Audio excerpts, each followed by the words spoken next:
નવસારી જિલ્લાના વાંસદા તાલુકાના કુરેલિયા ગામે લોકસંગીતનો રંગારંગ સાંસ્કૃતિક કાર્યક્રમ યોજાયો હતો.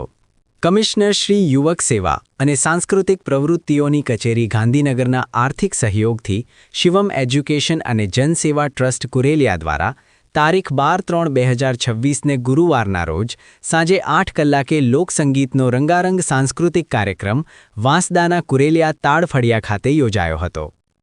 આદિવાસીઓની ધરોહર સમાન લોકનૃત્ય, લોકસંગીત, વિવિધ વાજિંત્રો અને પહેરવેશ સાથે લોકસંગીતનો રંગારંગ કાર્યક્રમ યોજાયો, જેમાં આદિવાસી સમાજની પરંપરાગત વાજિંત્રો સાથેની મનમોહક કૃતિઓ રજૂ કરાઈ હતી. આ કાર્યક્રમનો હેતુ આદિવાસીઓની પરંપરાગત વિરાસતનું જતન અને સંવર્ધન કરવાનો છે. આદિવાસી સંસ્કૃતિ એની ઓળખથી તેની અસ્મિતાને સાચવવા તૂર, કહાડિયા, તારપુ, ઘોડા નૃત્ય, માવલી નૃત્ય, હોડી નૃત્ય, માદળ નૃત્ય વગેરે વાજિંત્રો સાથે પ્રદર્શન કરવામાં આવ્યા હતા. આ કાર્યક્રમ નિહાળવા મોટી સંખ્યામાં લોકો ઉમટી પડ્યા હતા અને કાર્યક્રમ ભવ્ય રહ્યો હતો.